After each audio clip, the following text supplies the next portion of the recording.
राधे राधे बच्चे लोग, आज हम लोग लेने का काम करेंगे वो आपका बेसिक अकाउंटिंग टर्म है। जो इंपॉर्टेंट अकाउंटिंग टर्म वही हम लोग डिस्कस करने का काम करेंगे। और सबसे पहला जो अकाउंटिंग टर्म हम जो लेने वाले इस सेशन में बेसिकली वो आपका कैपिटल। ठीक है, बिजनेस प्रॉस्पेक्ट के हिसाब से कैपिटल होता क्या है वो हम जरा एग्जांपल के थ्रू समझने का काम करते हैं। देखिए, सबसे पहली बात एक एग्जांपल लेने का काम करते हैं। फॉर एग्जांपल, अगर मुझे कोई ना वड़ा पाव का स्टॉल ओपन करने का काम करना है, ठीक है, तो वड़ा पाव का स्टॉल ओपन करने का काम करिए तो वड़ा पाव का शॉप ओपन करने का काम करना है। ठीक है, तो सबसे पहली बात है उस पर्टिकुलर बिजनेस को स्टार्ट करने के लिए ना हमें कुछ ना कुछ अपनी जेब से पैसा लाने का काम करना पड़ेगा। ठीक है, पैसा जो भी लाऊंगा अपने बिजनेस को स्टार्ट करने के लिए, ठीक है, तो उस पैसे को हमारे अकाउंटिंग, हमारे बुक कीपिंग में कैपिटल कहा जाता है। ठीक है, बिजनेस प्रॉस्पेक्ट के हिसाब से वो चीज को कैपिटल मानने का काम करेंगे इसके अंदर, जो भी बिजनेस शुरू करने के लिए हम लाने का काम करते हैं। ठीक है, अब जरूरी नहीं है कि आप कैश ही लेके आने का काम करो। ठीक है, अगर इनकेस अगर आपके पास कैश के अलावा अगर आपके पास असेट्स है इसमें, जैसे आपके पास फॉर एग्जांपल सेटअप है, या आपके पास कोई फैन है इसमें, या आपके पास एसी है जो रेडीमेड आपके पास अवेलेबिलिटी है, आप उसको बिजनेस में डाल सकते हो, लाने का काम कर सकते हो। और whatever either it is in the form of cash और in the form of kind, कुछ भी लाने का काम करो आप किसी भी फॉर्म में बिजनेस शुरू करने के लिए, हर एक वस्तु हमारे बिजनेस के लिए कैपिटल कंसिडर किया जाएगा।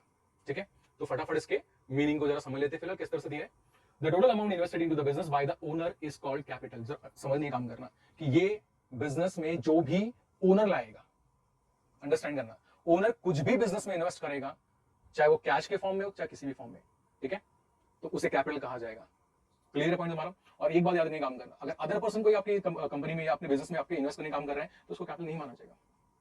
ठीक है, अब ये अंडरस्टैंड कीजिए, कैपिटल उसे कहा जाएगा जो ओनर अपने पॉकेट से पैसा पे करने का काम करेगा। ठीक है, इज इट क्लियर। तो कैपिटल हमारा क्लियर यहाँ पे हो गया इसके अंदर। अब जरा बात करते हैं सेकंड वाला पार्ट जो मैंने मेंशन किया आपका ड्राइंग्स के बारे में बात करते हैं। ड्राइंग्स भी ओनर के ही रिलेटेड है। अब ड्राइंग्स क्या होता है जरा अंडरस्टैंड करने का काम करते हैं। अगर कोई ओनर या बिजनेसमैन अपने बिजनेस से अगर ऑफिस के लिए खर्चा करेगा तो दैट इज गुड, ठीक है उसका। बट अगर वो पैसा अपने पर्सनल एक्सपेंस को मीट करने के लिए करने का काम कर रहा है, that is called as drawing. Repeat करने का काम कर रहा हूं, अंडरस्टैंड करने का काम करना है। यहाँ पे क्या अंडरस्टैंड करने का काम बता रहा हूं फिलहाल आपको। ठीक है, यहाँ पे बोला जा रहा है इस तरह से कि ओनर अगर पैसा खर्चा करता है बिजनेस से, ऑफिस का करेगा, that it will be treated as our business expenditure. But अगर आप अपने बिजनेस के पैसे से अगर अपने खुद के एक्सपेंसेस को पे करने का काम कर रहे हो, खुद के एक्सपेंसेस मतलब फॉर एग्जांपल आप अपने सन का फीस पे कर रहे हो, या तो आप खुद के मेडिकल एक्सपेंसेस पे करने का काम कर रहे हो, और या तो आप अपनी बेटी का फीस पे करने का काम कर रहे हो, या बेटी की शादी में पैसा देने का काम कर रहे हो, कहां से पे कर रहे हो फिलहाल बिजनेस से।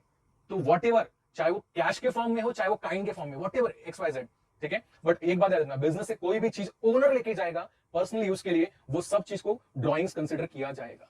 ठीक है, फटाफट इसका मीनिंग देख लेते हैं।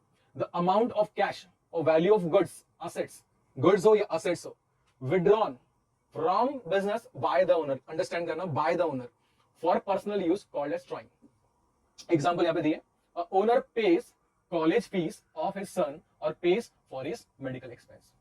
ठीक है, क्लियर पॉइंट तुम्हारा। तो यहाँ पे क्लियर मेंशन करने का काम किया कि यहाँ पे कि अगर ओनर बिजनेस से कुछ भी विड्रॉ करेगा और वो अपने पर्सनल एक्सपेंडिचर को मीट कर रहा है from the business money, that is called as drawing.